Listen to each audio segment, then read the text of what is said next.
রহমানির রহিম। সুপ্রিয় শিক্ষার্থীবৃন্দ, আজকে আমি আলোচনা করব আইসিটির তৃতীয় অধ্যায় নিয়ে, যেখানে তোমার তৃতীয় অধ্যায়ের প্রথম অংশ নিয়ে, যেখানে তোমাদেরকে সংখ্যা পদ্ধতি নিয়ে আলোচনা করা হয়েছে। তো আমরা জানি যে সংখ্যা পদ্ধতি হচ্ছে 4 প্রকার।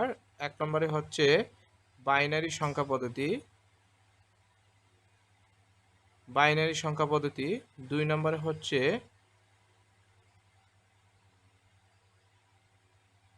অক্টাল সংখ্যা পদ্ধতি, 3 নম্বরে হচ্ছে ডেসিমাল সংখ্যা পদ্ধতি,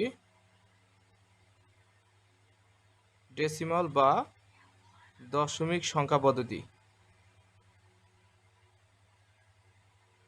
দশমিক সংখ্যা পদ্ধতি। 4 নম্বর হচ্ছে হেক্সাডেসিমাল সংখ্যা পদ্ধতি, হেক্সাডেসিমাল সংখ্যা পদ্ধতি। তো বাইনারি সংখ্যা পদ্ধতির ক্ষেত্রে ভিত্তি হচ্ছে, বাইনারি সংখ্যা পদ্ধতির ভিত্তি হচ্ছে 2 এবং বাইনারি সংখ্যাগুলো হচ্ছে 0 এবং 1। অক্টাল সংখ্যা পদ্ধতির ক্ষেত্রে ভিত্তি হচ্ছে, অক্টাল সংখ্যা পদ্ধতির ক্ষেত্রে ভিত্তি হচ্ছে 8 এবং সংখ্যাগুলো হচ্ছে 0 থেকে 7 পর্যন্ত 8টা সংখ্যা, 0 1 2 3 4 5 6 7, এই 8টা সংখ্যা হচ্ছে অক্টাল পদ্ধতি, অক্টাল সংখ্যা।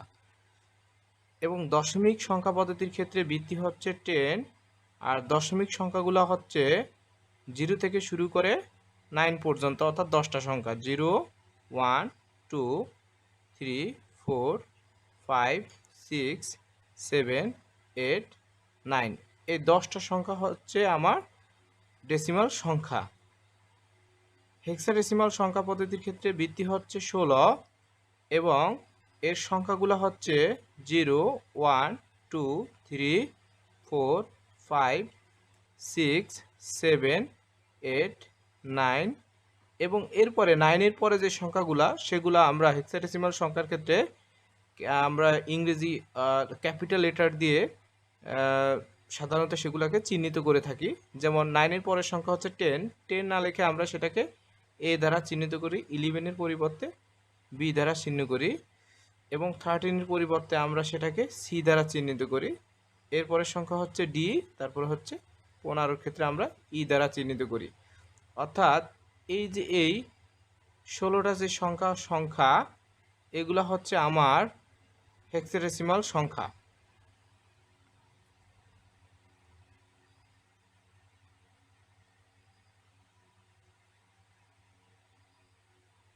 এগুলো হচ্ছে আমার হেক্সাডেসিমাল সংখ্যা। তো এই যে 4টা তোমার সংখ্যা পদ্ধতি, এই 4টা সংখ্যা পদ্ধতির মাধ্যমে আমরা আমাদের আইসিটির যেই প্রবলেম, সংখ্যা পদ্ধতির যে প্রবলেমগুলো, সেগুলো আমরা সলভ করতে পারি।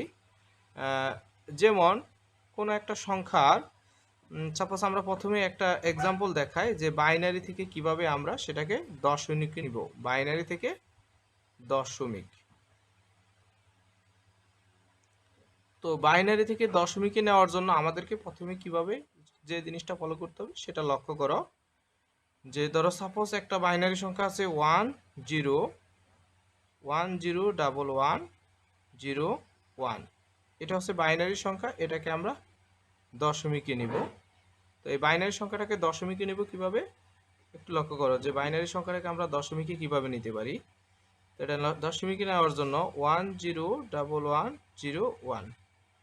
তো তোমাকে কি করতে হবে, এখানে এই সংখ্যাগুলো লিখতে হবে 1 ইন্টু, যেহেতু আমরা বাইনারি সংখ্যা থেকে দশমিকে নিতেছি, ভিত্তি বাইনারি সংখ্যার ভিত্তি হচ্ছে যেহেতু 2, তাহলে 1 into 2 plus 0 into 2 plus 1 into 2 plus 1 into 2 plus 0 into 2 plus 1 into 2। Just এই সংখ্যাগুলোর সাথে আমরা এর ভিত্তি গুণ আকারে লিখেছি। অর্থাৎ বাইনারি সংখ্যা থেকে দশমিক সংখ্যা যদি আমরা কনভার্ট করতে চাই, তাহলে এই বাইনারি সংখ্যাগুলোকে তার ভিত্তি দ্বারা গুণ করতে হবে এবং পাওয়ার হিসাবে আমাদেরকে এখান থেকে শুরু করতে হবে 0 0 1 2 3 4 5। এখন আমরা এই মানগুলা 2 টু দি পাওয়ার 5, এটার মানে হচ্ছে 32, আর 0 দিয়ে যে কোনো সংখ্যার গুণ করলে 0, 2 টু দি পাওয়ার 3 হচ্ছে 8, 2 টু দি পাওয়ার 2 মানে হচ্ছে 4 প্লাস 0 প্লাস 2 টু দি পাওয়ার 0, কোনো কিছুর উপর যদি 0 থাকে তখন তার মান হচ্ছে 1, তাহলে 1 ইন্টু 1 মানে হচ্ছে 1, তাহলে 32 প্লাস 8 মানে 32 প্লাস 8 মানে 40, 40 44, 44 এর 45। অতএব আমরা 101101 এই বাইনারি সংখ্যাটাকে যদি আমরা ডেসিমালে নিতে চাই তাহলে ডেসিমাল হবে 45। তাহলে আমরা খুব সহজেই এভাবে যে কোনো বাইনারি সংখ্যাকে ডেসিমালে রূপান্তর করতে পারবো। এখন আমরা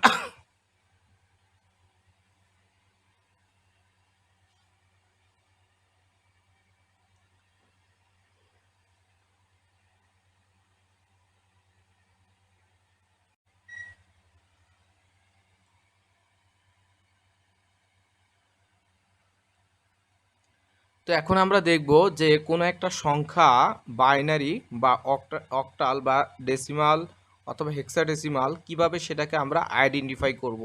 তো এটা আইডেন্টিফাই করা খুবই সহজ। দেখো আমি কতগুলো সংখ্যা লিখতেছি এখানে, যে 1 0 1 1 0।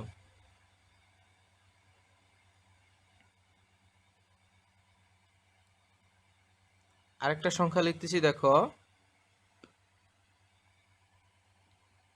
2 3 5 7। আরেকটা সংখ্যা লিখতেছি 3 5 8 9 5 6 A B।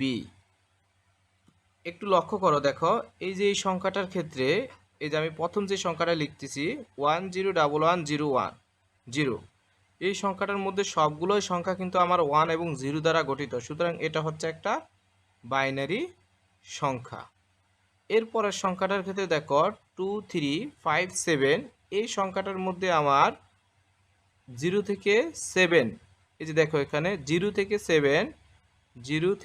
7 এই সংখ্যাগুলোর মধ্যে আমার এখানে সংখ্যাগুলো রয়েছে, সুতরাং আমরা এই সংখ্যাটারে অক্টাল সংখ্যা বলতে পারি, অথবা আমরা এটাকে হেক্সাডেসিমালও বলতে পারি, কারণ 2 থেকে এই যে 7 2 3 5 7 এই সংখ্যাগুলো আমার 0 থেকে যে F পর্যন্ত যে সংখ্যাগুলো সেটার মধ্যে কি আমার এই সংখ্যাগুলো রয়েছে, সুতরাং আমরা এই সংখ্যাটাকে চাইলে হেক্সাডেসিমাল সংখ্যাও বলতে পারি এবং আমরা এটাকে চাইলে ডেসিমাল সংখ্যাও বলতে পারি, কারণ আমার ডেসিমাল সংখ্যার ক্ষেত্রে হোক 0 থেকে সংখ্যাগুলো হচ্ছে 0 থেকে 9 পর্যন্ত। এরপরে দেখো এই সংখ্যাটা হচ্ছে একটা ডেসিমাল সংখ্যা, এটা কোনো অক্টাল সংখ্যা হবে না, কারণ অক্টাল সংখ্যার ক্ষেত্রে আমরা জানি যে 0 থেকে অবশ্যই সংখ্যাগুলো 7-এর মধ্যে হতে হবে।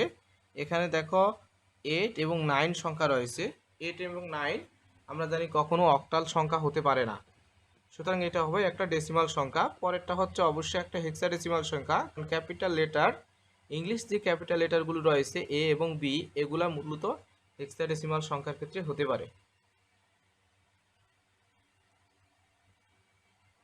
সুতরাং আমরা বলতে পারি যে এই চারটা সংখ্যার মধ্যে প্রথমটা বাইনারি সংখ্যা এবং দ্বিতীয়টা বাইনারি হেক্সাডেসিমাল অথবা অক্টাল হেক্সাডেসিমাল অথবা ডেসিমাল যে কোনোটাই হতে পারে, এবং তৃতীয় সংখ্যাটা হচ্ছে ডেসিমাল, চতুর্থ সংখ্যাটা হচ্ছে হেক্সাডেসিমাল।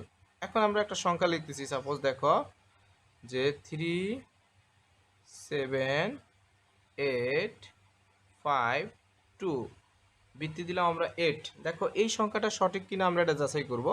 আসলে এই সংখ্যাটা সঠিক নয়, এখানে বলা হয়েছে এটার বৃত্তি 8 দেওয়া হয়েছে, তো বৃত্তি 8 দেওয়ার মানে হচ্ছে এই সংখ্যাটা হচ্ছে অক্টাল সংখ্যা।